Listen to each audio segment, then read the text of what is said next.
Good evening. I'm David Ferriero, the Archivist of the United States, and it's a pleasure to welcome you this evening to the William G. McGowan Theater at the National Archives in Washington, D.C. for tonight's discussion, Style and Influence, First Ladies' Fashions. Whether you're here in the theater or watching on C-SPAN or YouTube, we're happy that you could join us this evening. Tonight we're here to learn about fashion and history, particularly as exemplified by American First Ladies, and we have an impressive roster of guests who will share their insights and expertise, starting with our moderator, Tim Gunn, along with Valerie Steele, Director and Chief Curator at the Museum at the Fashion Institute of Technology, Lisa Kathleen Graddy, Chief Curator of Political History and the First Ladies Collection at the National Museum of American History, and designer Tracy Reese. I want to extend our thanks to our partner for tonight's program, the White House Historical Association, and the association's new president, Stuart McLaren.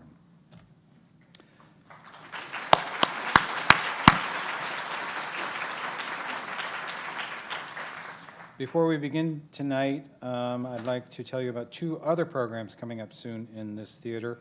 On Wednesday, October 8th at 7 p.m. in a program called Courtroom Drama covering the Supreme Court, a panel of Supreme Court reporters will discuss what it's like to cover the news about the highest court in the land. And on Thursday, October 23rd at 7, Lincoln scholar Harold Holzer and Newseum journalist Frank Bond will talk about Lincoln and the power of the press, the war for public opinion. To learn more about these and all of our programs, consult our monthly catalog calendar of events. There are copies in the lobby, as well as sign-up sheets where you can receive it in the regular mail or by email. You'll also find brochures about other National Archives programs and activities. And another way to get more involved in the National Archives is to become a member of the Foundation for the National Archives. The Foundation supports all of our work in education and outreach, and there are applications for membership also in the lobby. And a little secret that I keep sharing with everyone, no one has ever been turned down for membership in the Foundation. And we have many members of the Foundation with us tonight, so welcome, a special welcome to you. I hope you've had a chance to visit our special exhibit upstairs in the Lawrence O'Brien Gallery, Making Their Mark, Stories Through Signatures. If you haven't, please come back and see it. Making Their Mark explores the many ways signatures have made a difference in American history. The items on display show us not only the actions of legendary individuals like Thomas Jefferson, John Wilkes Booth, and Katharine Hepburn, but also of ordinary people who exercise their rights to express their opinion or petition their government. One component of the exhibit looks at signature styles. Here you'll see Eisenhower's Ike jacket, FDR's cigarette holder, and appropriately for tonight's discussion, a pillbox hat worn by Jackie Kennedy, and the dress Michelle Obama wore the night her husband was elected president in 2008. The National Archives, through its presidential libraries, is the caretaker of a wealth of material about and from First Ladies since Lou Henry Hoover. In addition to their many papers, we have personal items that tell us about the women and their times. We've got hats that belong to Bess Truman, gowns from Pat Nixon, Eleanor Roosevelt's wallet, home movies shot by Lady Bird Johnson, and more shoes than you could possibly imagine. I've threatened to have a shoe exhibit, actually. Those who have filled the role of First Lady have had to meet personal and public demands. Each has brought her own passions and personality to the job, and we're fortunate to have their legacies documented in our presidential libraries. To get the conversation started, I'll turn you over now to Stuart McLaren, President of the White House Historical Association. Before coming to the association, he served as Executive Vice President for the American Village Citizenship Trust, which focused on teaching America's legacy of liberty and promoting public regard for the Constitution and America's charters of freedom. He's also served as Vice President of Mount Vernon for the Fred W. Smith National Library, Executive Director of the Ronald Reagan Centennial Celebration, Chief of Staff to President John J. DeCoya at Georgetown University, Executive Vice President of Education for the Motion Picture Association of America, Manager of Public Affairs for the Memorial Sloan Kettering Cancer Center, and Chief of Staff to American Red Cross President Elizabeth Dole. How on earth did you do so many things? I never. Ladies and gentlemen, please welcome my friend, Stuart McLaren.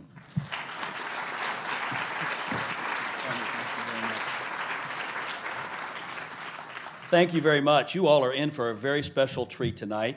And on behalf of the White House Historical Association, it's our honor to partner with our good friend, the Archivist of the United States, David Ferriero, and his colleagues here at the National Archives, who do such a tremendous job as the caretakers of some of America's greatest treasures.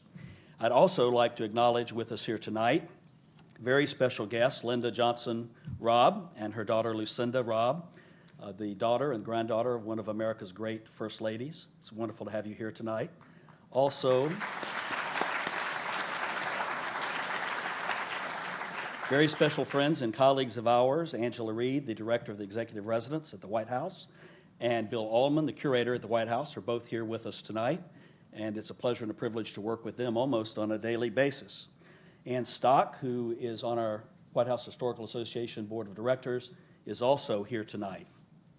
The White House Historical Association was actually started by Mrs. Kennedy in 1961. As you know, Mrs. Kennedy was one of the most trend-setting and innovative First Ladies of the modern era.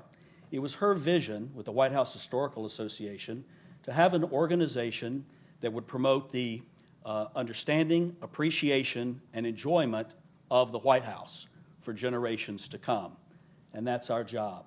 We work very closely with our colleagues at the White House, the National Park Service, the National Archives, and others to promote the White House through education programs, books that we publish, but we also are involved in the historic preservation of the state floor of the White House and the acquisition of furnishings and art for the White House collection. We're very proud to be the private partner of the White House to do this. All of our funds are private funds, and those principally come from something that you probably know us best for, and that's the White House Christmas ornament that is produced every year. We actually have this year's ornament on display out in the lobby, and that honors President Harding. You may think, President Harding, what in the world would we talk about President Harding?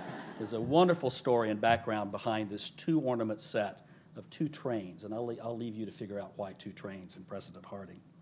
We are also working with the National Archives for an upcoming program in December on holidays in the White House, and that will be just as fascinating and wonderful as tonight's program, and I encourage you to go to our website, whitehousehistory.org, to learn more about the upcoming program on holidays at the White House, as well as the other events and things that we're involved with to support this wonderful work on behalf of White House history and to buy your 2014 White House Christmas ornament.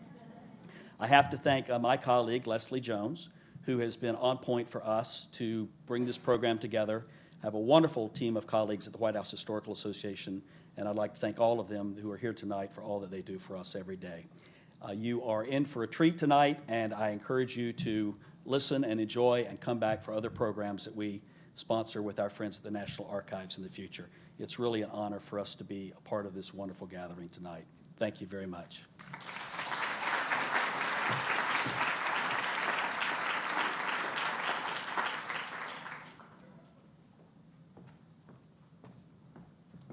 Hello, everyone.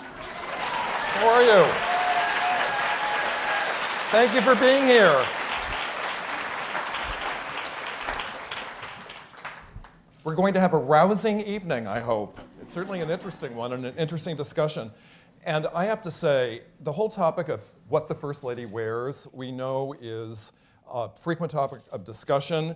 And we have Lisa Kathleen Graddy here, who wrote the book on the First Lady's collection here at the Smithsonian.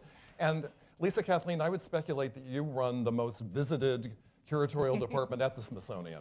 We are told it is the most visited exhibition at the Smithsonian, and at this point, the oldest. We turned 100 years old this year. How fantastic. 100 years old. 100 years old. That is wonderful. So I want to ask all of our panelists, why do we care so much about what the First Lady wears? What is the impact? What is the legacy? What is the message that the First Lady sends? I think she's a symbolic figure. She's in a way a little bit like the Queen of America, and people look at her to see what kind of a female image she's conveying. And I think we also see her as the mother of our country for the time that she's in office. And I think that people definitely want to emulate her and, seek guidance, from how she is conducting herself and projecting herself to the world. And I want to remind everyone, we're going to have a question and answer session at the end of this. So if you have questions about any of these things and you think you might forget, write them down. And we have Dolly Madison, who presided over the first inaugural ball in 1809. And what do we think about Dolly Madison and the impact that she had? It's taking us back. Way back. Way back. Dolly Madison was 1809. criticized. People criticized her, didn't they? And thought that she was too fancy and too much into fashion and too aristocratic, not democratic enough. Not democratic enough, but you could come to Dolly Madison's parties as long as you were appropriately dressed. So for their time, very democratic. But they did that at Versailles as long as you were properly dressed. So. When you think that Dolly Madison grew up as a Quaker, so when she married James Madison, she broke from this Quaker background. So a woman who had been very demurely dressed suddenly had this ability to really just blazon out in amazing clothes. And she's very fond of reds and yellows and turbans, which is maybe a nod to that Quaker cap. But she's able to fulfill this dazzling vision of what she must. You have to wonder if this is what she longed to look like as a little girl. And there is some of Dolly Madison's dazzling red, I have to say. So Lisa Kathleen, when you say that one had to be appropriately dressed going to visit the White House, what did that mean at that time? Well, a lot of controversy was whether you could wear boots to the White House, boots or shoes. So if you're properly shod and you're properly jacketed and can present a respectable appearance, you just need an introduction to go to Dolly Madison's White House. So if you know somebody who knows, or you have a card of introduction, then you can be admitted to Mrs. Madison's crushes. And they are so popular, they literally are called squeezes or crushes, and people crowd into her drawing room. She really begins political entertaining. And do we believe that there's anything that is significant about the construction of clothing from this era that contributes to the overall impact that it has and the effect that it has on us, either emotionally or psychologically? Well, it's called the Empire style because it's very high-waisted and it's worn essentially without a corset, more like a kind of proto-brassiere. And so it's completely different than 18th century aristocratic dress with a cone-shaped corset and the big hoops. It's very body conscious. It's very kind of liberating.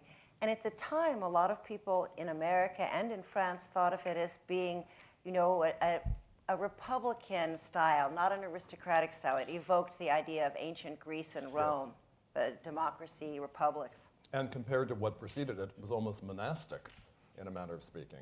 Well, not always, as you can see. I mean, you can have the nice plain white ones, but they also had some pretty glamorous ones. If you have a red Empire low-cut gown and a wonderful turban and jewelry and everything, you could look pretty fantastic. She was lucky for a Quaker that she got this kind of fantastic fashion. And I'm amazed there was so much bosom exposed, at the time, especially for a Quaker and for a First Lady. But that was the style of the That was time. the style. That was definitely the style. So this is an example of a gown that Mrs. Madison would have worn in her youth.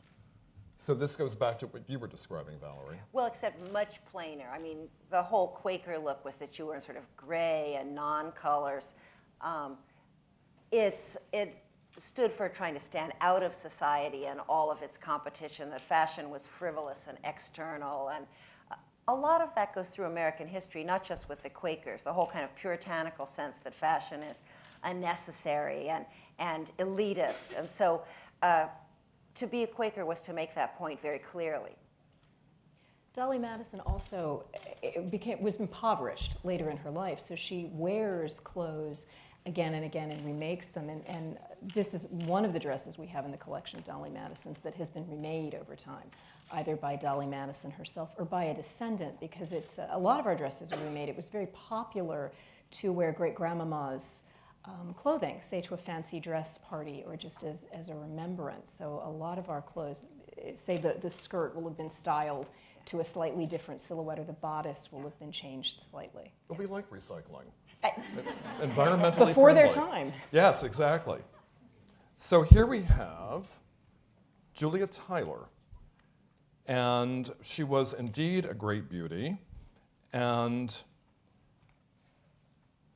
she only held the role of First Lady for 8 months, the 8 months of John Tyler's presidency, and she was often seen wearing white satin.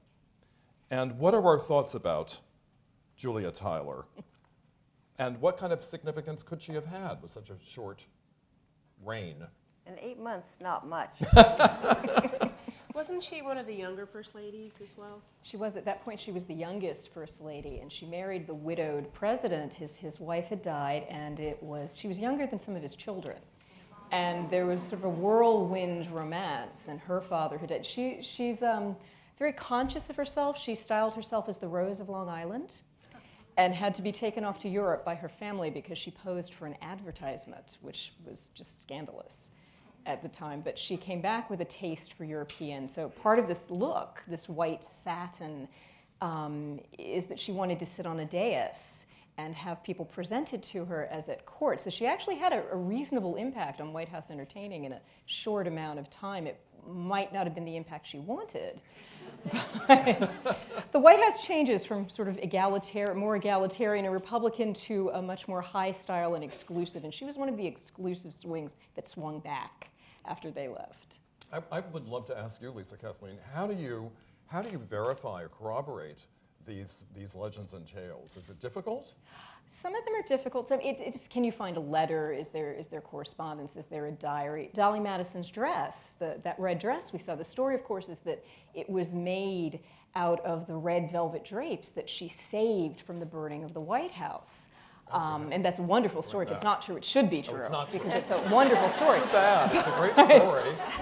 The Greensboro Historical Museum owns the dress, and the DAR here in D.C. actually has a piece of the curtain, what is supposed to be the red velvet curtain. And for an exhibit at the National Portrait Gallery, the two pieces met. And because we had just gotten a really wonderful new microscope in the conservation lab, they came to our lab and they both met under the microscope to see if we could prove that this was the same fabric. And did the fabric It's survive? not the same fabric.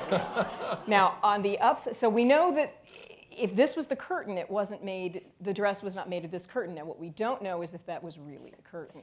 That's a very So now we have a comical second mystery to solve. Was that piece that they have really a piece of the red velvet curtain? There's another letter to be found Somewhere.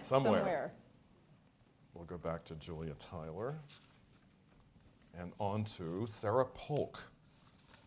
So we are now up to 1845 to 49.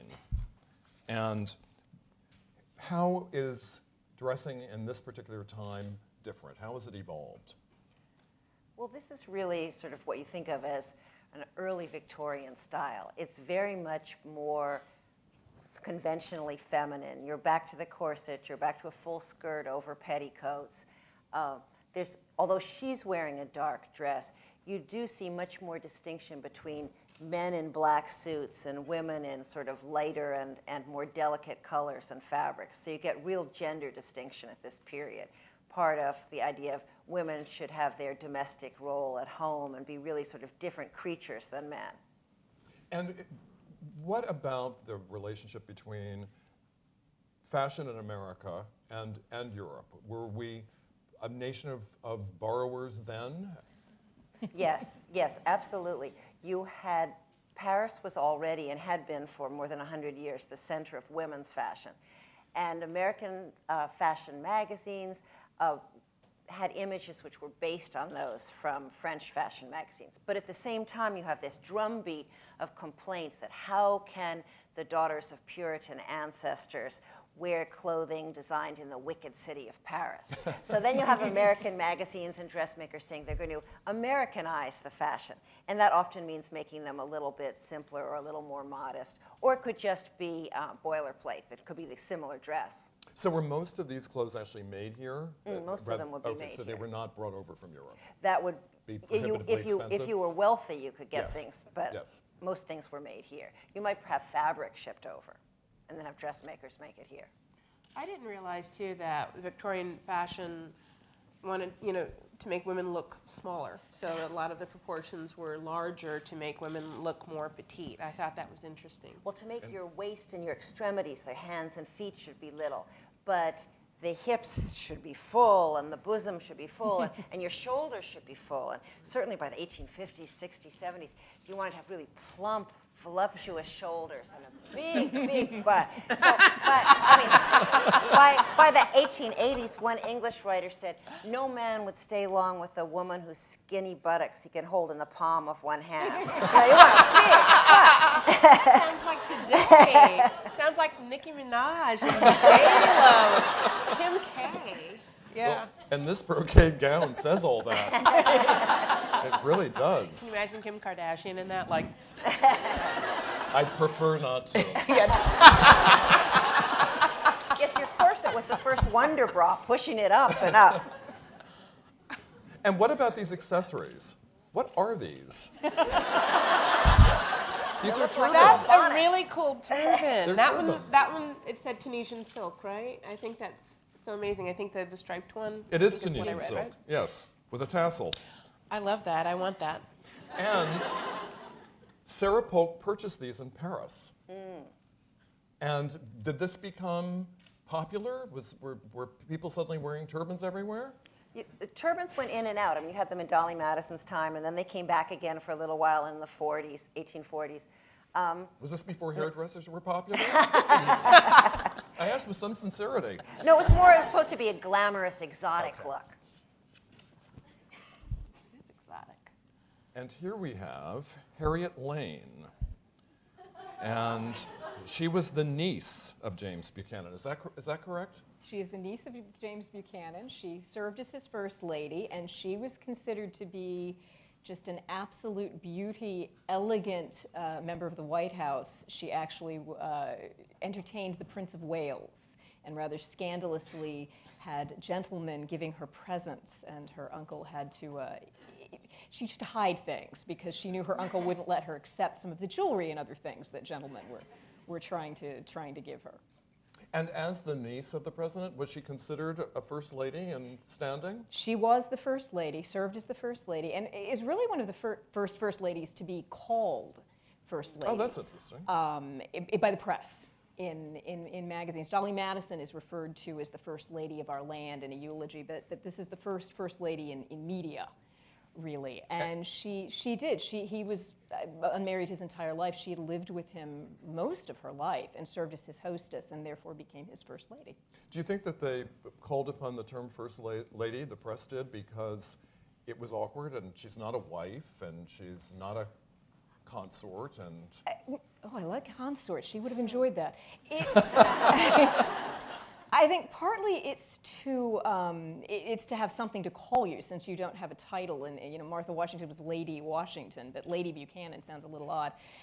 It's also to promote the idea that this is the first lady in the land. She is the one who will be setting fashion and who you are following. The consort, really, of the president. So it's in diplomatic visits, for instance, this is the woman entertaining the Prince of Wales. So you need something to give her a little more stature than Miss Buchanan. And she seems to have had incredible style. That is I love this dress. It drove our photographers crazy. This is a Worth gown and is absolutely the deepest midnight blue I've ever seen velvet, with the white satin and then the silver. And it did make our photographers insane to try and light and shoot, but it is one of my favorite pieces in the collection. I would try it on. If you could secretly try to this That's would not be the allowed. piece. No, Would you ever permit that? we fantasize, but we don't carry it out. Well, we're moving on to Mary Todd Lincoln. And this is quite a staggering looking gown. I will say, this is not painted from life. This was painted by her niece after her death. And when you advance this, you'll notice it's modeled on a Matthew Brady photograph. So it's romanticized. It is a highly romanticized. And it We seems can like she's appreciate wearing that dress with that headdress. Oh, that's a good point. Could well be, yeah. She may very well be. What do you think? I think it's modeled on that photograph. Very interesting. Now, she also famously had a dressmaker, Elizabeth Keckley, Oh, who was a yes. well-known African-American dressmaker. And she was criticized, wasn't she, for being so interested in fashion? Mary Lincoln, Mary Lincoln wanted to be Dolly Madison, which was absolutely who you should be modeling yourself after. And had war not broken out, she probably would have been an incredibly successful White House hostess. But a civil war happened. And so on the one hand, Mary's doing exactly the right thing, which is showing the stature and the stability of the presidency by entertaining, by dressing well, by playing this part. On the other hand, there's a war going on, and you're going to be criticized for fashion. She's also a therapy shopper, to be fair. She's in an uncomfortable situation. She doesn't have as much of her husband's time as she normally would have. She's accused of being a spy. So Elizabeth Keckley, who's also a Southerner, is someone she can absolutely relate to and becomes her confidant. So fashion is a way they can talk together and work together. It became her downfall in the end. She's actually taken out by something called the old clothes scandal, where Mary tried to sell her old clothes, which is hardly a disreputable thing to do. She was so afraid after the president's death of being impoverished that she employed Elizabeth Keckley to go with her to New York, where they were trying to be discreet, but people knew who Mrs. Lincoln was. And they stayed in a hotel where Mary Lincoln refused to stay in a room that Mrs. Keckley couldn't stay in, so they slept in the attics because the hotel wouldn't serve Mrs. Keckley, and the restaurant wouldn't serve Mrs. Keckley, so Mary wouldn't eat in a restaurant. They would have food in their room. But to find dealers who would sell Mary's clothes, and it became a 9-day wonder as all of New York came to look at Mary's clothes but would not bid on Mary's clothes, and the press was just scathing. It's actually the reason Mrs. Keckley wrote her memoir, was to try and save Mary's reputation. And then Mary severed their relationship. She was so disconcerted by Elizabeth Keckley, who was trying to tell good things about her, revealing secrets of the White House, that this woman who she called her best and dearest friend, they never spoke again. Well, Mrs. Lincoln was really kind of manic depressive, wasn't she? I think today we would say Mary probably could have benefited from a little Prozac. To be fair, But she went through quite a bit. She went through quite a bit. Had 2 children die, had 3 children die, and her husband die in front of her. So I can understand if she was a little depressed. But when you were talking about the décolletage, so to speak, Mary Lincoln was very fond of her shoulders. Her husband thought she was beautiful, but infamously had one dress. It's in Mrs. Keckley's memoir, where he long train and a low bodice, and he remarked that the cat had a fine tail tonight. Maybe if a little more of the tail were up by the neck, it would be a finer dress. And this is an Elizabeth Keckley dress, It is. as is this. That's the back of it. Actually, it's the bodice, 2 bodices, right? Mm-hmm. It's 2 bodices. And is that normal? Oh, absolutely. Many dresses interesting. had 2 bodices, one for evening and one for day. Because by this time, there's a real distinction. For evening, sure, plunging. But for daytime, you're all covered up. That wouldn't have been true in Dolly Madison's day. But here, it's very clear distinctions between, in the evening, you were with your social equals, theoretically, and it was all aesthetic display. It wasn't considered overtly sexual. But in the daytime, you're out with the hoi polloi, and you're all covered up.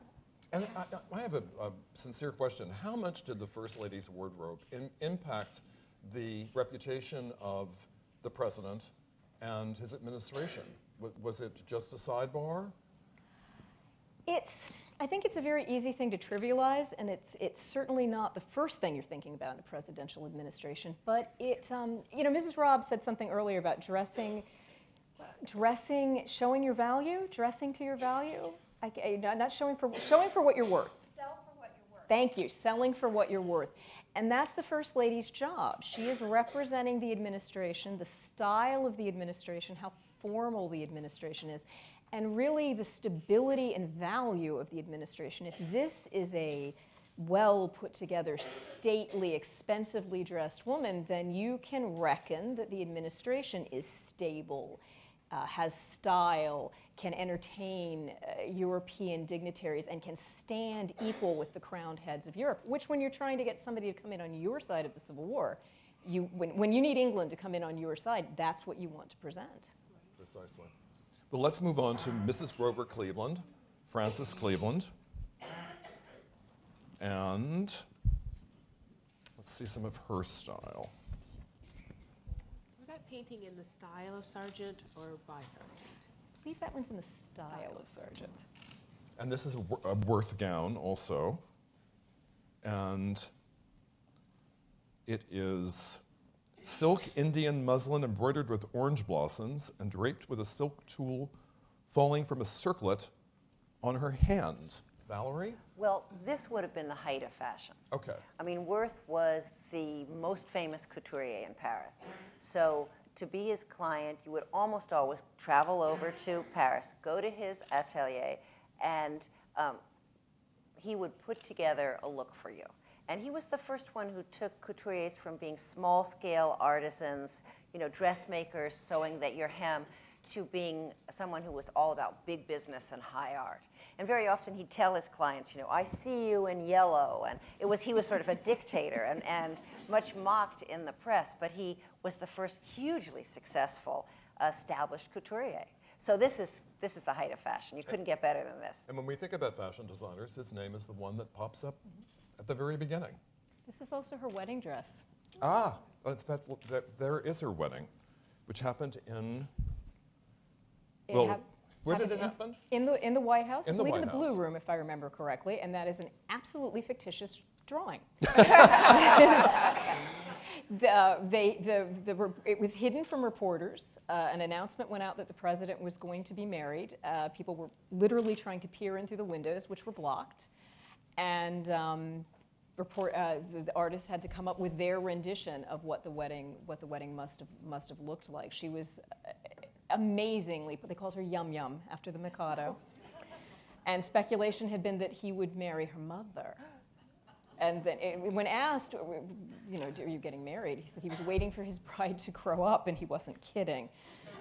She was very young. She was very young. She was 21. She graduated from college, went to Europe, came home, and married the President of the United States. She's sort of an old head on young shoulders. Very stately, very grave, very mature.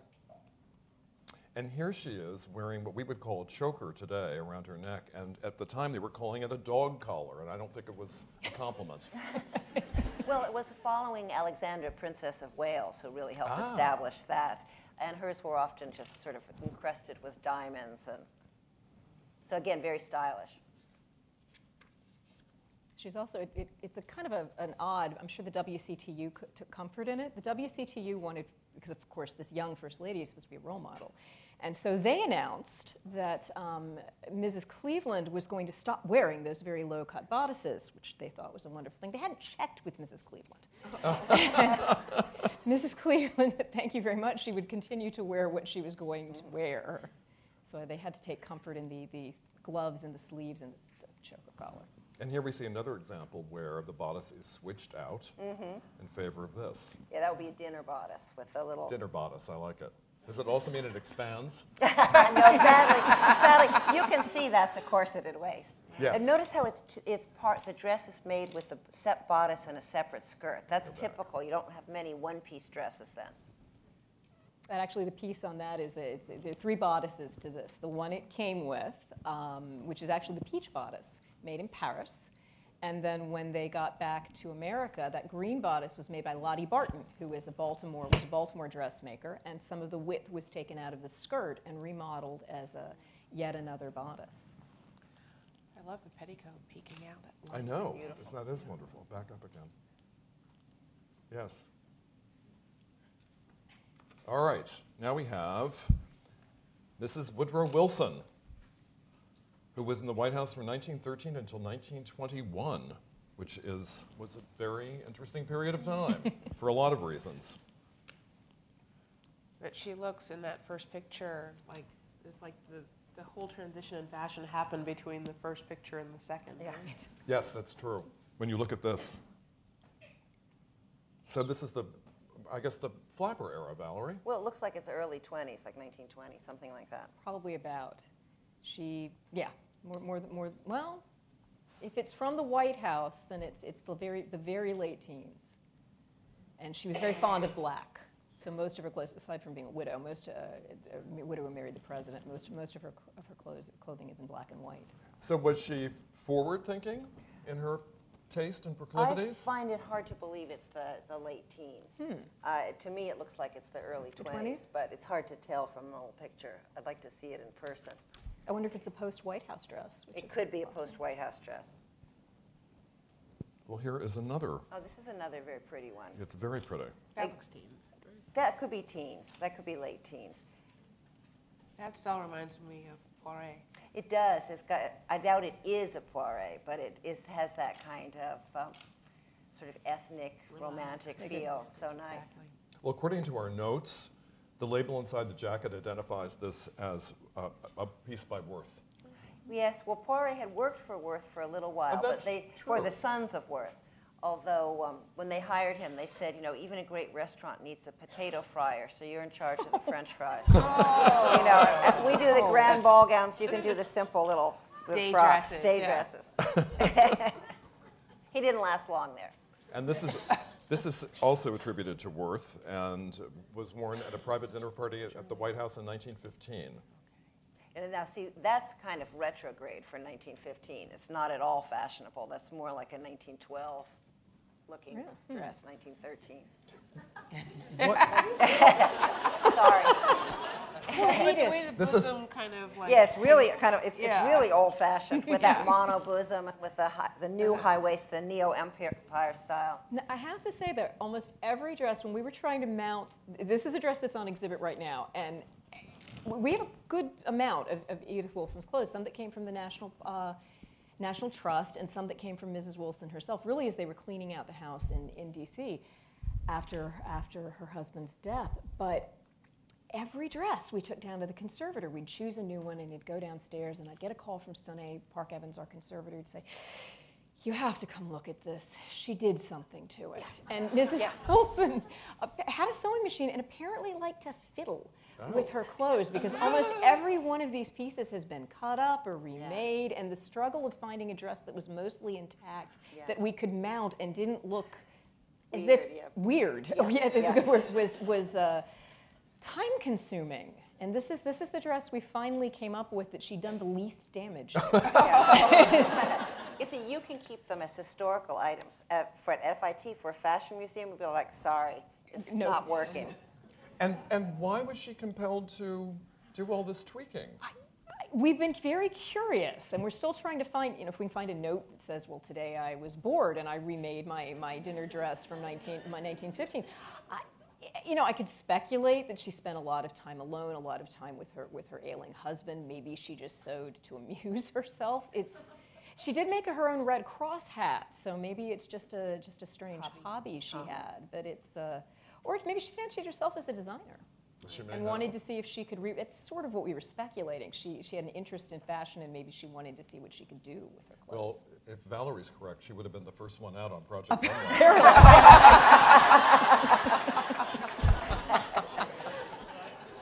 So make it work wasn't really. Yes, she was having difficulty making it work. Right.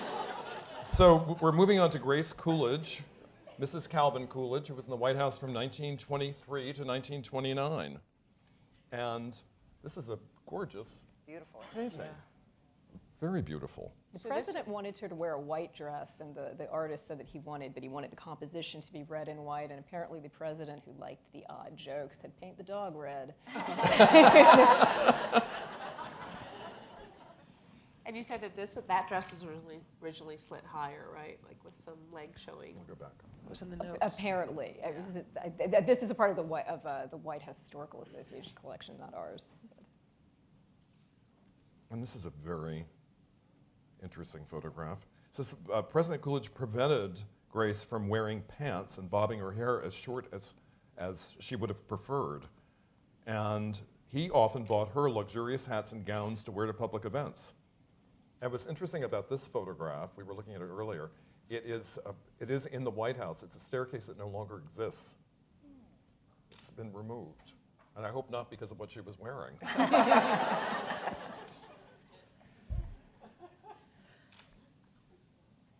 And this is quite beautiful. This is beautiful. It's This is beaded a real down. little flapper dress from 25 or 26. That's a perfect little flapper dress. See how heavily beaded it is. You have to, It's interesting how much of that cami sticks out at the armhole. Well, if you get normally an arm would be there, so I think it helps. It was a notorious cheapskate, and this was his one extravagance, was to buy his wife clothes or to come home and say, I saw this thing and you absolutely must have it. He thought she was beautiful, doted on her, and didn't want her to wear the same thing twice. Wow. And did she like the president's taste? She seems to have. She was very subservient isn't the right word, but she knew what he liked, and these were not the battles she was going to choose a lot of the time. She also had a sewing machine and quietly also ran up some of her own clothes at the same time. We have to banish all those home machines. But I think everybody sewed. we could have the Tim. entire collection of You White had House My sewing grandmother machines. She did have an interest in appearing she liked casual clothes. She Well, liked the some of pants the that sort she of liked. sportswear that was coming out at the time. So if you see a lot of candid pictures of her, you can see a much more casual look. And she was an avid animal lover. So it begs the question, what is she doing with that raccoon? That's Rebecca. This is Rebecca the raccoon. Did it become a collar? Did poor Rebecca Oh. end up on a coat? The temptation to say yes, Eleanor Roosevelt. There was always that That's true. that fox. And here we have Eleanor Roosevelt, who was in the White House for a very long time, 1933 until 1945. And this is her silk crepe evening gown for the 1933 inaugural ball. I read that the sleeves were removable. Oh, I see where. Here. They are. We have it on display now with the sleeves off because that's the way she wore it. Oh, it is The how she photograph is, and they're wonderful little moonstone clasps that you at the shoulders that you can take it off. My favorite part though is because it's not an Eleanor Roosevelt. You don't think Eleanor Roosevelt and think slinky, but the back fastens with a small clasp, and if you take the sleeves off, you can also open up the back and have it come down, and so you get a nice draped low back. Oh. And it's just such it's a wonderful, it's very movie star to me, Well, very the 30s movie, 30s, yeah. such a wonderful, such a sexy, stylish decade. But you don't think of Eleanor Roosevelt and like No. sexy. No. It's true, you don't. No. Yeah. She was a bit of a minx. And Christmas greetings from the President and Mrs. Roosevelt. It's hard to tell what either one of them is wearing, except that it's white. And this is a lawn party for White House guards. Well, that was very democratic in its own way. And the suit on the, let's see if it's behind me, on the right is actually it's a dress. It always looks like a suit to me, but it's a dress, and this is what she wore to the first inaugural ceremony. Oh, interesting. So it's a beautiful, they called it Eleanor Blue, and it's a sort of lavender color, and Oh, interesting. it was Eleanor Blue. And oddly, we have the hat that's supposed to go with it in the collection, made out of the same fabric, but she didn't wear it. I'd love to know why. What was the fabric? It's a velvet, so it's a beautiful sort of shimmery lavender. I'd wear it for a wedding personally. Lavender velvet with a matching hat with little flowers toward the back. I think she looks better with the contrast. So it wasn't uncommon at all for first ladies to recycle looks and wear things numerous times. Yes, you wear your clothes again, especially during a depression, Oh, during a war, but absolutely. you also, it's something you can say to show that you are not as extravagant as people might think that you might be, and the press will note if you're wearing something again.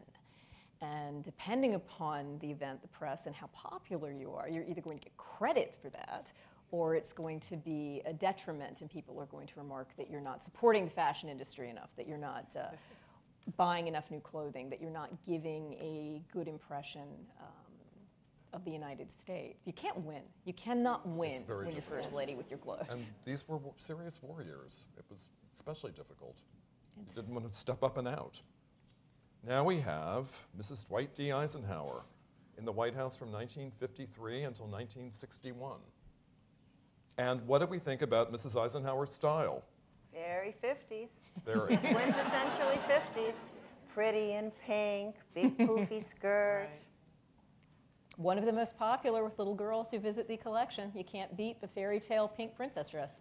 Well, that we see right here. Most definitely. Certainly is bedazzled. So, Valerie, do you think that Mrs. Eisenhower was able to attain the style because she could purchase it, or do you think it was embedded in her? And Lisa, Kathleen, I'm asking you the same. Well, it's of the period, so in that Yeah. sense, it's fashionable. But it's by no means cutting edge fashion. No. This is it's sort of Anne Fogarty. It's not Dior. She loves clothes, but Mamie Eisenhower will tell you herself she will buy, this is by Nettie Rosenstein. Yes. So she will go to a designer or she will buy it from a mail order catalog. Whatever she thinks is pretty is what interests her. And also that doesn't look old. Mamie Eisenhower was very concerned that she not look old ladyish. So she wanted things, and this dress to me is a really good example of something that she made her feel young, in which she appeared young. And here is another of Yeah, Mrs. Eisenhower's more pink. gowns. Which comes with matching shoes, a matching purse, and frightening opera-length matching gloves. That is more magenta than you have ever seen in your life. Oh dear. The 50s could be sublime, or it could just be frightening. So when they said you had the Mamie look, was that a put down or was that a compliment? At the time, it's almost always a compliment, I think, that you're dressing like the first, that you're Mamie pink. Every first lady seems to have a color. That you're wearing Mamie pink, or that you're wearing something that would be very popular in the White House. You'd certainly catch the first lady's eye if you're dressed like her. So if you're going to an event at the White House, it can't hurt to be wearing something that Mamie Eisenhower is going to like. And everybody, pink was a really popular color then. That's sort of really a think pink. Again, sort of femininity, the feminine mystique. That was the period. I think a lot of people could identify with her and her clothes, and that would make it popular. Yes, most definitely. And I love the caption to this photo. It says, "Mamie enjoyed a good bargain."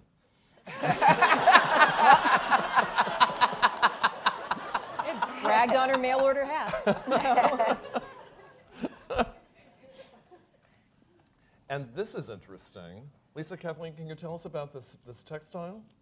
This actually is not a piece of our, Oh, our it's not, I'm collection, sorry. but it is a toile, and it shows scenes in their life. So it's Gettysburg, the house in Gettysburg, and other places that they visited and been. So it's really sort of kind of like you make a quilt would be the story of your life. This fabric, in a little way, is sort of a scrapbook of the Eisenhowers. Do we know where this dress is?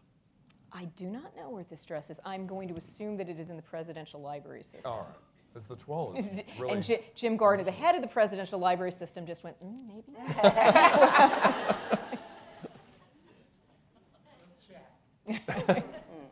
Moving on to Mrs. Kennedy, who was, we all know, a style setter and someone people followed very, very, very carefully. What was it about Mrs. Kennedy's style? It seemed aristocratic. And I think it was very much a kind of upper class style, which went from Eastern Seaboard right across to Europe. So it was a look which, for a lot of Americans, I think was strikingly chic. I think if other people in her milieu just thought these were the nice clothes that one wore, But for the average American, it was sort of the first sight of a first lady wearing this sort of very chic clothing. So was it a glimpse inside a very rarefied universe? I think so. I think that would be fair to say. But it always seemed to me that it's a style you can look at and think might be achievable for you. You can imagine buying And she that had dress huge or impact knockup. that way. Yes. Everybody, Women's Wear Daily covered her just like a war. Everything she did, Yes. they were covering. And the general public as well was fascinated. It did start a whole. I love this picture. It's Jackie in a strapless dress, and I remember we have in the collection. We have a sleeveless dress, we have a one-shouldered dress, and we have a strapless dress. Then we have a cocktail dress with a jacket. And I remember reading that there was concern over Mrs. Kennedy's shoulders and whether they could be seen. And Ole Cassini talked about having to convince the president that this was okay. And so they moved from that inaugural gown that's a sleeveless dress but with an overlay of chiffon to a one-shouldered dress for her first state dinner gown, designed by Cassini, to eventually these strapless dresses, and they found out that the public liked Mrs. Kennedy's shoulders just fine. Good. I was amazed when I read that he really didn't want her wearing the strapless gowns. It's always part of that continual problem. What is the public going to say about what you're going to wear, and is it appropriate? You belong to us. You're the first lady. Is what you're wearing appropriate? Lord knows we all have opinions on people's clothes. But you look at it now, and it continues. Can Mrs. Obama wear a cardigan to meet the Queen? Yes. And can she wear shorts and sneakers in the Grand Canyon? Well, what would you wear in the Grand Canyon? A ball gown. It's It's true. I just want to make one comment. This is the President and Mrs. Kennedy with the cultural attaché from France. They're at the National Gallery of Art here. The Mona Lisa is visiting. It's what year is it? At any rate, all that I will say is as a kid, I remember standing in line to see the Mona Lisa, and it was well worth it. And this is a beautiful dress. This is Oleg Cassini, 1961. Yellow silk.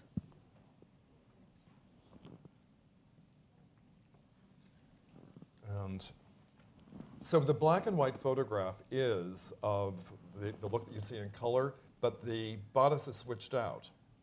Because the Still bodice switching bodices. Still switching them, yes. The bodice in the black and white photograph is dark. Yeah, it was dark green, the original bodice. It was switched out for the pink. Do we know why? Does it matter? It doesn't even matter. Matter of taste? She changed her mind. idea. At least she didn't sew it up. Can you imagine Jackie O? Like, No love no. All right. We're moving on to Mrs. Richard Nixon, 1969 to 1974. And it was maintained that Mrs. Nixon represented the average woman. What do we think about who that? put that forth? Was it the... I think they just purposely, Nixon knew even winning, he wasn't the most popular of individuals. And when he had campaigned in '60, he actually said, whatever you think of me, we all can agree that Pat would be a wonderful first lady. It's like, it's just such an odd thing to say, but was a lovely woman, a friendly woman who wasn't used nearly to the effect that she could have been by the White House, because they just didn't understand her charm and the value and the power that she had. So they trotted her out as a symbol of the average housewife and sort of tried to mold her into this look or this image of this, she's just like you. Well, and you think of when Nixon talked about her Republican cloth coat, that she was not the kind of person who was in a fancy fur coat. And then you compare that to all of the reports about Mrs. Kennedy shopping and spending tens of thousands of dollars, so that Mrs. Kennedy said, I would have had to buy sable underwear to spend that much money. And you have two very different images in the public of two first ladies. Which is, again, how you can use the first lady and her fashion to promote the presidency, to promote your candidacy, and to create a very particular image for your White House. And these are images of Mrs. Nixon in clothing that we're used to seeing her in. It was a kind of uniform. How would we describe it?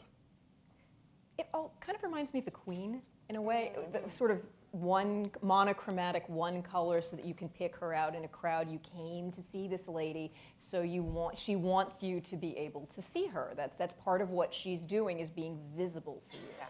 And it's unexceptionable. I mean, it's perfectly fine, but it's not fashionable. It's a kind of ceremonial uniform. I think that's really a good idea. It has dignity. I was asked once if first ladies did first ladies aim to be sexy? And after I sort of choked for a minute, no, I think they aim to be appropriate. Right. And Mrs. Nixon really embodies that look of an appropriate first lady for your age, for your station, for the activity in which you're involved. You aim to be appropriate. Unfortunately, with June the Carter coming of the Cash. 1970s, even an appropriate dresser looks a little odd, and it's very easy for other people to look extremely outre. I love June Carter Cash. Just like the chiffon is like rolling in and out of these holes. The decade the taste forgot. And it's on its way back. Oh, yes. We have Again. in the collection. It fascinates me because I never think of an evening gown as having a front zipper. But Betty Ford's state dinner dress, of course, there is no inaugural gown for Betty Ford, so she's the only first lady that got to choose something to send to us. And then she chose a dress she'd worn to several state dinners, and it's her favorite shade of green. And it was made by Frankie Welch, an Alexandria designer. But it has a zipper in the front, and it still fascinates me. I don't think I've ever, any other time, seen. So I would ask you, is that really odd? What was the date of the gown? I'm going to say 1974. In the 40s, I think there were front zippers. Yeah, and you were zippers were used experimenting more with for zippers. adornment. It's not unheard of for them. It's a beautiful dress, lovely dress. At least but it's beautiful. And here is a close-up of Mrs. Nixon's inaugural gown, one of them. Is that correct? This is her first inaugural Okay. gown. And I have to say, this is one of the pieces we were surprised to find displays so much better since we've redone the mannequins. The sparkle on this bolero. It's a very simple dress with just this this jeweled belt and bolero jacket, and it has the most amazing shimmer to it. Any way she turned or moved, it just must have been this beautiful glitter. And a series of dresses in this time period. It's interesting, yellow, when we put them all together, you realize yellow was very popular for a while. We have a series of dresses that are pastel yellow, pastel blue, pastel green, and then you move to the other side, and suddenly we have the Nancy Reagan white, and then vivid blue, purple, vivid red, and then back to white again. So we have an interesting rainbow going on. Interesting. Well, we are going to move on to Mrs. Ronald Reagan in the White House from 1981 to 1989. And this is my least favorite fashion decade, I have to say. Well, one thing you have to notice with this is how Mrs. Reagan, I would think, almost single-handedly transformed red from being the color of communist revolution to the color of Republicans. So all these men wearing red ties owe a debt to Mrs. Reagan for transforming the symbolism of this color. That's a powerful That's a operation. very powerful To operation. have succeeded. And a wonderful example of fashion really reshaping the image of the White House, because you moved from the Carters, who had this the White House is never going to be casual, but a much more casual, even their inaugural balls were called parties, not balls, but a much more casual, entertaining style, a purposefully more casual look. And then when the Reagans were elected, all of the pre-speculation is on the Hollywood glamour that will come in Mrs. Reagan's designer clothes, and what will the new style of the White House be? And that was a white tie inaugural ball, the first one since the Eisenhowers, and just a much more formal White House. So we really do look to her clothes for indicators of what the administration will be like. That is a powerful role to have. And she wears a lot of Adolfo. Yes. Her good And friend. Galanos. And Galanos. James Galanos. In fact, this is Galanos. Yes. The last two were Adolfo. But there was a scandal, too, about her accepting designer clothes as gifts, was there Forgot not? about that. Were they gifts, and if they were, how were they declared, and what are they paid for? I mean, it's always, but she came from a world where Yes, this where is that normal. was fine. You got, of course, in Hollywood, you get swag all the time, and how to translate that into Washington life, which is just such a very, very different thing. And a few bumps in the road. Fascinating closet, though. Everything has a tag, and she recorded when she wore when she wore this dress, to what function she wore this dress, the date on which she wore this dress, and everything is tagged so that you can tell, because she does rewear clothes, you can tell when in rotation it had been. On the sentimental, That's a sign of a That's a good person who's system. really interested in clothes. clothes and in her wardrobe. Right. And how she presents herself. yes, that So much maybe she attention. wouldn't greet the same person twice in the same dress. It's actually very thoughtful. I think. Tim, I want you to- I think you had that tie on last time I I saw probably you. Yeah, can't you get another tie? No, It's the same one exactly. over and over. I think he only owns one. And you might. That might be your perception, absolutely. I'm going to start labeling my clothes. On the sentimental side, though, and I was like, Rosalynn Carter took a lot of guff for wearing a dress for an inaugural ball that she had worn for Jimmy Carter's gubernatorial ball, and it was a very sweetly sentimental choice. Mrs. Reagan, who has this beautiful, and it is a gorgeous dress, beautiful Galanos dress. Truthfully, it's also a rather sentimental journey because he had made the gown for Ronald Reagan's gubernatorial inaugural ball, one-shouldered, white wool decorated. So I think Mrs. Reagan was also making a little bit of a sentimental journey in this. But it's a little bit wonderful new different life. if you hire one of Little bit. America's greatest True. couturiers to make another masterpiece. True. If you pull it out of the closet and walk it out again. And here Mrs. Reagan is in another Adolfo suit. You wonder why wasn't Chanel suing at that point? Well, as you know, here we can copy everybody and it's perfectly illegal.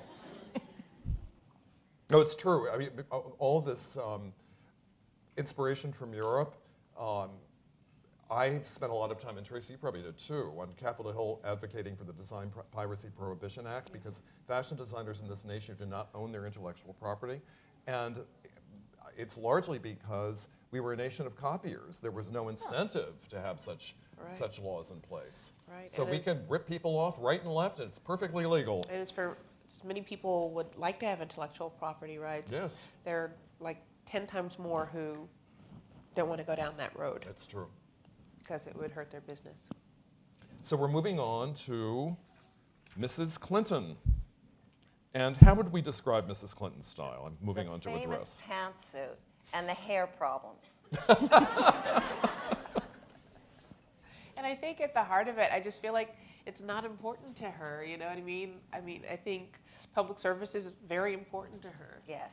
But her appearance is like, it's down on the list. She's But I got have to a lot say- of things to do today.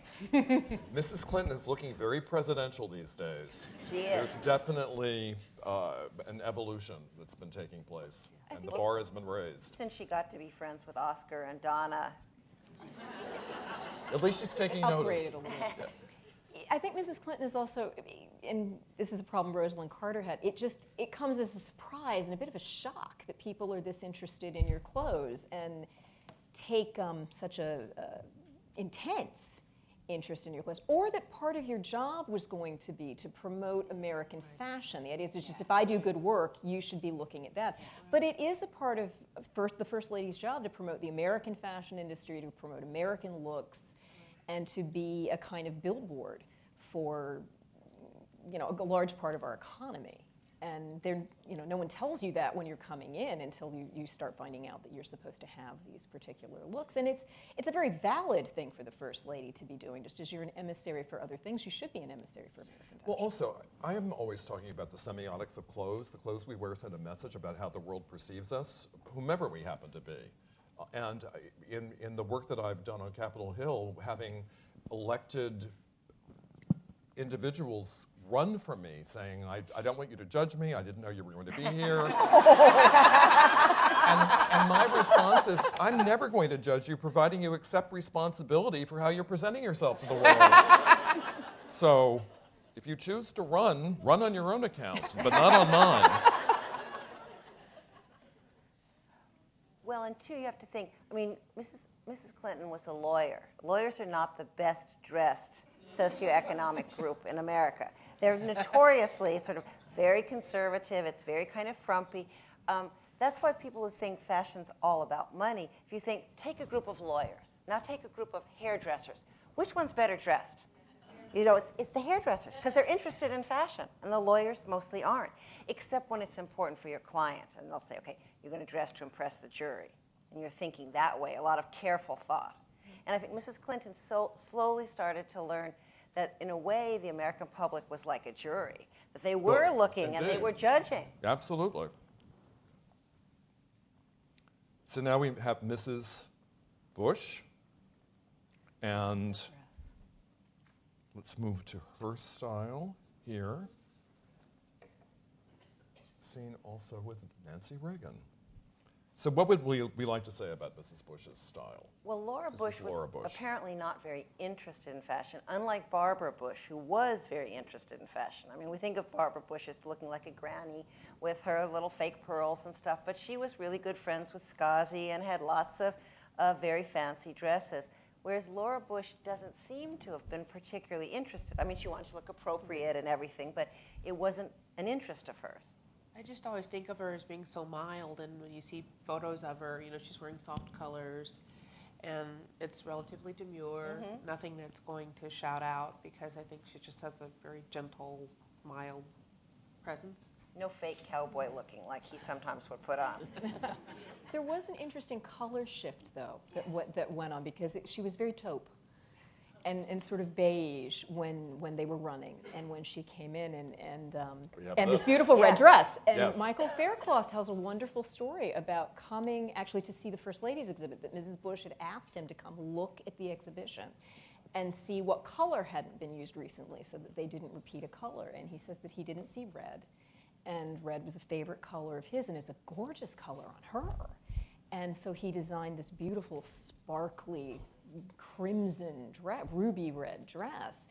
And as time went on, you notice Mrs. Bush wearing more color and beautiful deep colors, which are beautiful on her.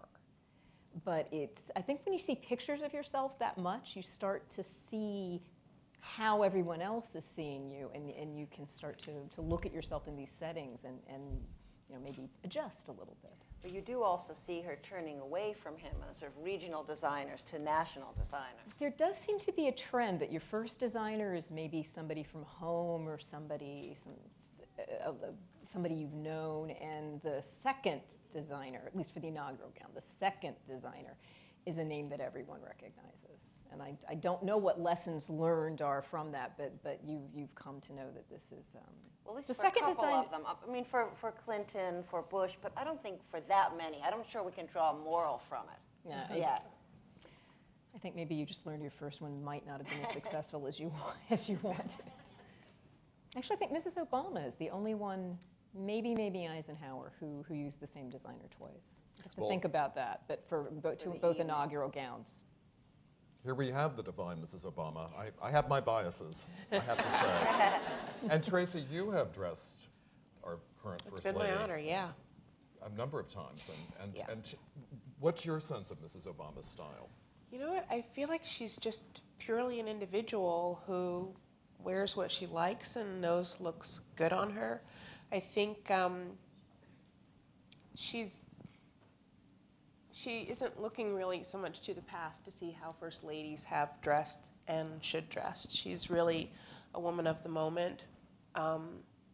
And I think it's very pure and natural how she presents herself. And when you meet her and speak with her, that's what you get. You get this realness. Mm-hmm. And I think for the presidency and for their impact on the world and the country, I think they want to present this realness. And it's sincere, don't you believe? Yeah, it very much is.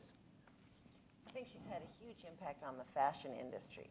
Not so much perhaps on the average American woman, though I think the right to bear arms struck a note with a lot of people. Yes. But I think that for the fashion industry, it's been super important. Jason Wu's career would be nowhere if she hadn't worn those inaugural gowns.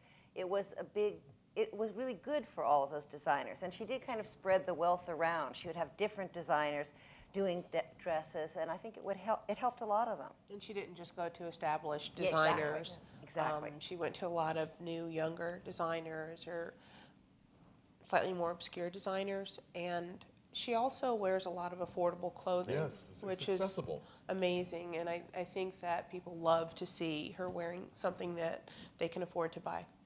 And they do say if she's wearing something, they say it's J. Crew, or that it will be sold out. It's what they Right, in it's true. England, it's the Kate effect, and it will be gone the next day. There are dresses of ours that she's worn that, just, stores call, and I have certain stores that are like, please let us know if you know what she's going to wear, because then we'll order more. And, you can't predict, because they don't call you up the day before, the month before, and say she's going to wear this on this date, produce a few extra, 100 or 1,000 dresses. Did you know that I have to say, I think the dress that you designed that she wore at the Democratic Convention it's beautiful. It's one of I've told you, I covet that dress. Thank you. For the collection. Did you know she was going to wear that? I did not. We got a phone call, a few weeks in advance saying she had a special engagement, and, if we had some ideas of something that, might be appropriate or that she might like to send them down. And I'm sure that they called several people the same, but they did not say what it was for. I think it's the next slide. And we had no idea. And literally, the DNC, the convention was on an evening when we were working.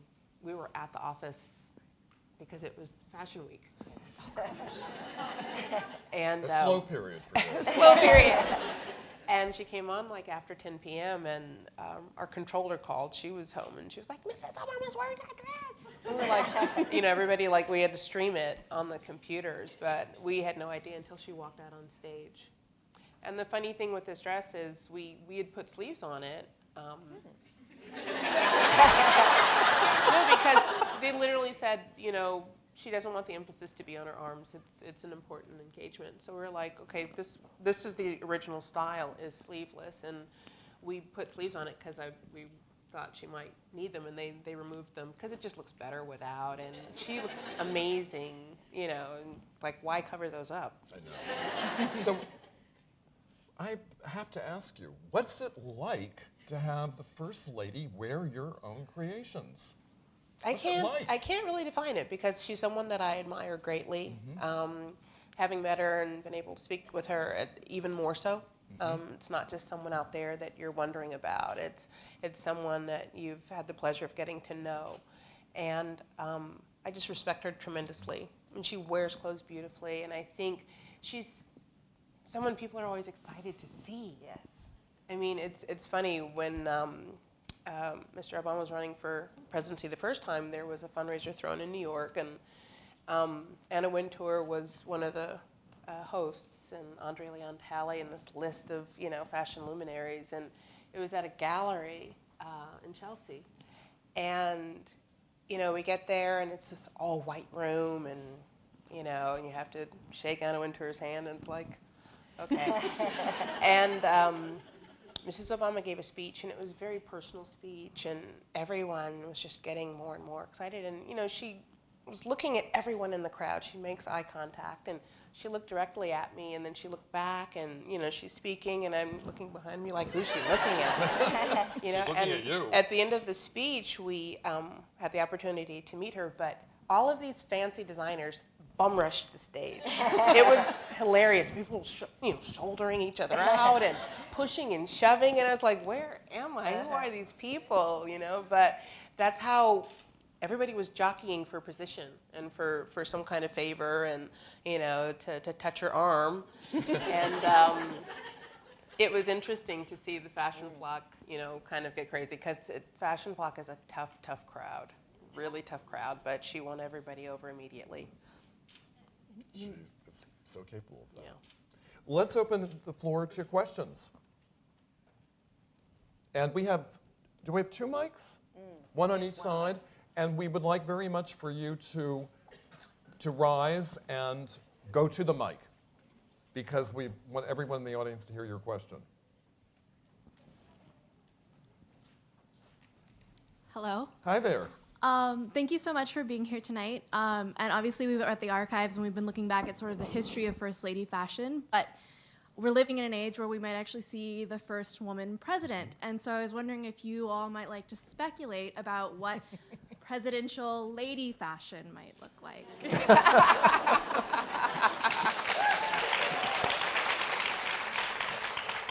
Well, there's certainly been a number of female leaders around the world now. So we've seen a variety of different styles. And I think that it's going to depend a lot on the particular person. Yeah. If it's Hillary Clinton, I think that what she evolved into over the course of the last 20 years or so is probably going to be something like what you'll see. Someone who was initially not particularly interested in fashion, but who began to understand more about how it can work and got to be friends with some fashion designers, and who accepts that it has a role in how people view you because she is a supremely intelligent woman. So I would assume that it would have something of a role, but probably not as much as if it were someone like Michelle Obama, who I feel has a more natural sort of love of fashion, a more sort of experimental feeling. And there, I think that some of the same rules would apply, that the clothing would have to seem to be appropriate, powerful, and yet also somehow womanly, maybe not feminine in the Mamie Eisenhower sense, but not, so you don't want to look like an imitation man. Right. I also think that now is such a wonderful time for women in business. I mean, we have so much more choice. There's so much less that is dictated to us, and I think there's power in being sexy. There's, without, I'm not saying overtly sexy, but there's power in it, and women are starting to feel that and use it more. So it'd be interesting to see, what could transpire. And I'm always saying there are profound differences in the two genders, and show them off. Work it. Yeah. Nothing else, it would be amazing to see color at a presidential press conference. It's true. You first. Hello. I think we've shown tonight that it's fun to laugh at first ladies for their fashion mistakes, and that critics have been doing it for a few hundred years. But I think it becomes more problematic when you think about the implications it has on gender equality. And I think it's been interesting in the past few months especially to look at how people have been criticizing Mr. Obama's fashion. His summer suit got a lot of press recently. And I was wondering if you thought that that indicated something about gender equality when it comes to fashion, that everyone's an equal target now. I think that more and more that's becoming the case. If you look at something like Women's Wear Daily, which is sort of the Bible for the fashion industry, they regularly rate men. And they don't do it with women, they only do it with men. And they grade them, and they are harsh graders, so it's like C-. And they will detail everything from the haircut to the collar to the pants being too long to the shoes being long. So I think very much we're becoming more and more of a visually literate society. And I think people are looking at men's clothes as well as women's clothes now more than they ever were before, or more than they've been for a long time. And I will add, men have escaped the criticism, and it's high time that they come under the microscope as well. It's true. Also, when you think about it, these are not people who, they didn't go into their business because they were interested in fashion. So it is, you have to feel sorry for people in a way who were thrust into, they've chosen to be in this limelight. But it's like the lawyers. This wasn't what they were expecting. And again, it's always a shock, I think, especially for the men, to find out that people are going to critique what they're wearing. The president's dad jeans, or a badly cut suit. Yeah, badly cut suit. They should be criticized. This is just not what they thought they were going to be graded on when they got into this game. But there will be no improvement without criticism. This is true. That's true. Right? And on that note, though, too, I was at a gala last week, and there were so many senior gentlemen who were wearing tuxedos from 1980. Oh. And I think there should be a rule. Yeah. Give it up. Retire that. At least every 10 years. Update your tux. If your shoulders are out to here and it's sagging and your pants are very full and breaking, it's time. It is definitely time. Time for an incinerator. Yeah. Right. Yes. And women will appreciate it.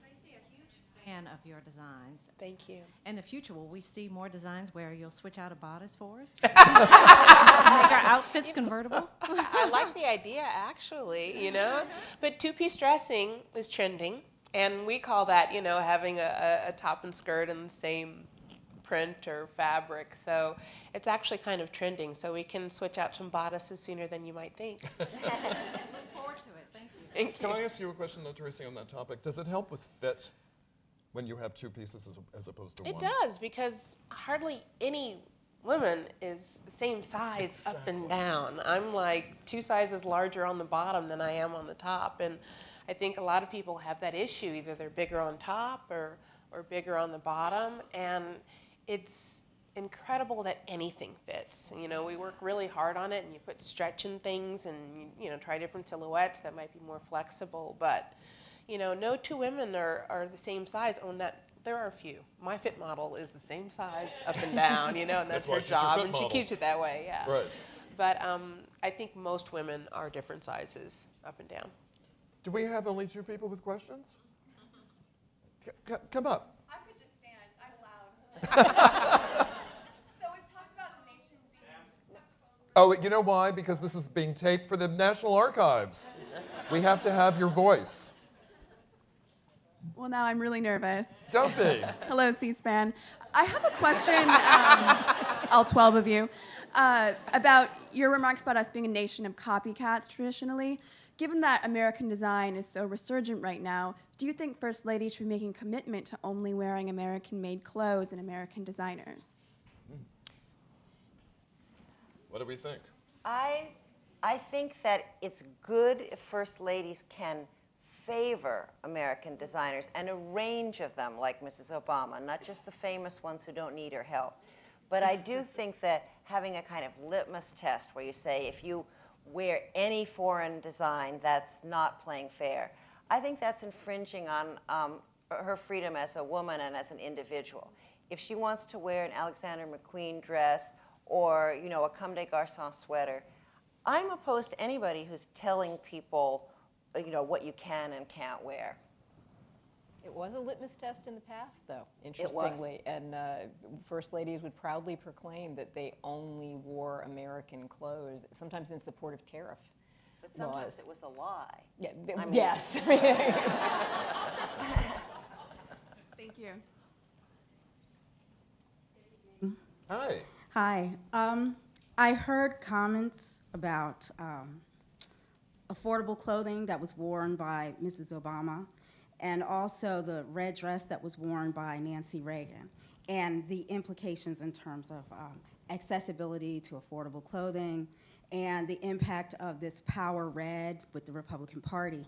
And I'm interested if you could speak a little bit more about the role of the First Lady and how her style can speak volumes to the climate of the nation through whether it's the selections they make based on the economy, just like the affordable clothing, or the politics of style, so to speak. I know we've talked a lot tonight about individual styles, but it's an interesting thing to think of how the First Lady represents the nation, you know, and where we are at the time that they're in the White House. Well, I think that most First Ladies want to create an image which is not just about expressing them as an individual, but they understand that they're also expressing something about their husband's administration and the politics of that. So whether it's more or less egalitarian or more or less kind of an elite style, that's going to be played out in their clothing. It's not very often that they're going to make a very overtly political or partisan statement in their clothing, because most of the time none of us do that, and First Ladies probably also not very much. But I think that there is a role for emphasizing things that you believe in and that are going to express something about what you feel you and your husband and the administration are for, you know, so that if you want to express something about being a young, modern, dynamic, egalitarian regime, that you would be trying to use clothing in one way to say that. And even with Mrs.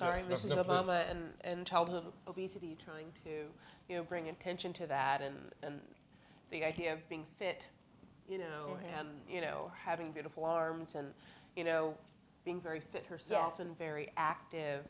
I think that keeps it top of mind. Yes. You know, when you see her, this is, you know, a modern woman who is fit and active and is working to help the country be fit and active. And I will add, and it's largely on your behalf, Tracy, the First Lady today and in the past will wear the work of current designers, and designers across disciplines, but in particular fashion designers are a kind of barometric gauge of our society and culture. They design in a context that's societal, cultural, historic, and political and economic. So by definition of what they're wearing, they're reflecting the times, in a manner of speaking. Right. And we actually have had a few First Ladies who have used clothes to make, Eleanor Roosevelt is an excellent example, is ready-made clothing is more and more people are buying ready-made clothing. She does talk about how even busy women like her, a rich society woman, likes to buy off the rack, but she makes a point of cautioning against buying from sweatshops. You should buy union-made garments. Lou Hoover, not the first person you think of when you think of fashion, but the first lady to appear in Vogue, and someone who made best dress lists in Washington, D.C. during the Depression, makes a point of promoting cotton clothing to promote the Southern cotton industry. It tries a cotton evening gown. It didn't catch on, but gave it a shot. And proudly proclaimed this in the newspapers to try and use their clothes and their influence to make a really political or economic statement. Okay, thank you. And that goes way back. Napoleon urged Josephine to wear more silk because to help the poor silk weavers in Lyon who were all starving. Wear silk, bring silk back in fashion. Yes, hi. Hi. I was wondering if each of you had a favorite in terms of the different senses of style for each First Lady. So, like, which would be your favorite for each of you? I have my favorite. And I think we share that favorite. Yes. Yeah. Mrs. O. Yes. I really do like Mrs. Obama's style because it's so eclectic and because it's been so meaningful for so many people that I know in the industry, so exciting. I mean, you didn't know, I remember Isabel Toledo saying she didn't know that Mrs. Obama was going to wear her dress and coat at the first inauguration, and so it was just pandemonium at their house when they saw it. See, I always say it's like asking a mother to choose between her children because they all come to me in the end. I have a sneaking love of Helen Taft's clothes. And after 15 minutes, it's my dress anyway. I watch the inauguration, and it's beautiful, and then I start thinking, don't step on my train. Yeah. And then, of course, from a fashion perspective, it's always the next one. What's coming? Which might be the next first gentleman.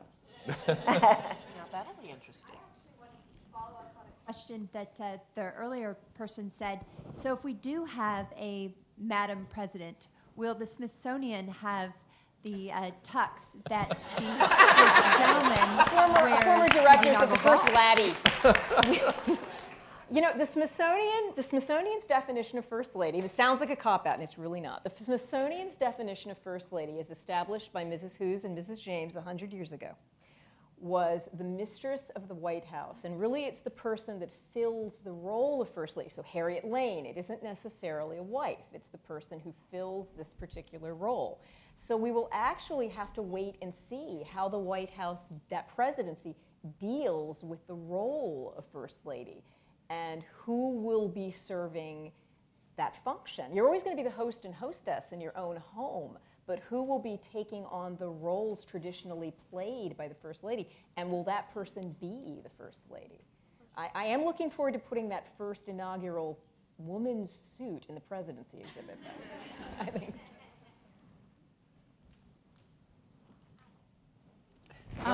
Hello. Thank you so much for this. And my question is, if we could talk more about how shoes and accessories factor into this, seeing as that's something we all care about, and it's a huge part of the fashion industry as well. And it's that head-to-toe look. It's not just the apparel. True. Well, there have only been a few occasions when the accessories have really come to the fore. Notoriously, of course, with Mrs. Kennedy's pillbox hat, and conversely, when Jack Kennedy did not wear a hat, which put one more nail into the hat industry. But it was going out anyway. And with shoes, nowadays shoes are so important to us, and handbags. But historically, they really have been seen as just accessories to the main dress. What's changed so much, partly because I think we've become so much freer in terms of fashion, is now often the accessories are the main thing. A lot of people will dress now from the feet up. You probably have a lot of shoes and hats and accessories. We have a reasonable amount of shoes and hats. Shoes more than hats, because we'll frequently get the entire ensemble, and because fewer people are wearing hats. Actually, my favorite shoes right now are the red shoes Mrs. Obama wore with the second inaugural gown, only because we still have a full-length picture of the white outfit, the first outfit up. And when you look at that, it's the beautiful train and some high heels. And the second dress has no train and a kitten heel. And so you sort of wonder, what did you, one night spent in that, and what did you, people, it's amazing how many people come, and that's one of the things they want to look at. And we're trying to put more shoes out now because it's such an interest. Well, I think shoes are becoming more and more interesting in design and in our focus on them. But we don't see First Lady handbags. Hardly ever. Well, a few evening bags. A few evening bags. No day bags. I think it's in the car or someone is holding it. Yet they almost all have an inaugural purse made by Judith Lieber. Oh. We have a run of Judith Lieber purses. I think it just became a tradition at a certain point. The two individuals who are standing, you'll be our last two questions, okay? And we'll begin with you. Thank you. So DC does not really have the reputation for being a very fashion-forward city. So my question is, with the emphasis on First Lady fashion, and even to an extent members of Congress that are women and their fashion choices, what impact do you think that emphasis has on DC residents, lawyers and lobbyists included, and being a little more savvy when it comes to their own style? Can I just jump in and say, I wish it had an impact. Truly. We're trying. I think people need to break out of the box. I think it's a very conservative town because of the politics, I guess, and everyone is aligned and everyone is in a certain camp, and the camp dresses the same. But I think, being individual and kind of standing for self is equally important, and it would be great to see people express themselves. Anything to add? Hi. Hi. My question goes back to Jackie Kennedy and just the impact she had on fashion. How much of that impact do you think was due to technology evolving and television becoming such a main impact? I think that was an important factor in it because she could be covered so extensively. There will be photographs and televisions. But celebrity is something that technology can elaborate celebrity, but it doesn't cause celebrity. So I think that even had she lived earlier, she probably would have had a very powerful impact because she was so much into high style and into using the high style, I think quite self-consciously and intelligently as a way of trying to promote Jack's presidency as being very modern, very young, etc. And I think the very chic clothes helped with that. There was nothing old-fashioned about it.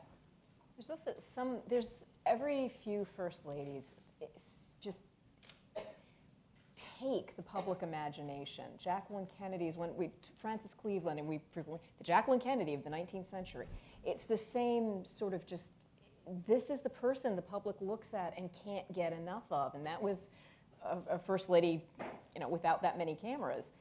But she just becomes a fixture for America, and no matter what she's doing, what she's wearing, you want to know more. Mrs. Cleveland, Mrs. Kennedy, Mrs. Obama is someone that just this public seized on them. And celebrity's a strange thing, and fashion celebrities in particular, it's an amazing, people will just identify, whether or not in fact they look anything like the person. I remember when they had the wonderful Jackie Kennedy show at the Costume Institute, and there were lines and lines of adoring people wearing baggy shorts and fanny packs and flip-flops, and you thought, you're going to worship at her shrine and wearing that? It's a very good question. Lisa Kathleen Graddy, Valerie Steele, Tracy Reese, thank you so very, very much. And thank all of you. Thank you.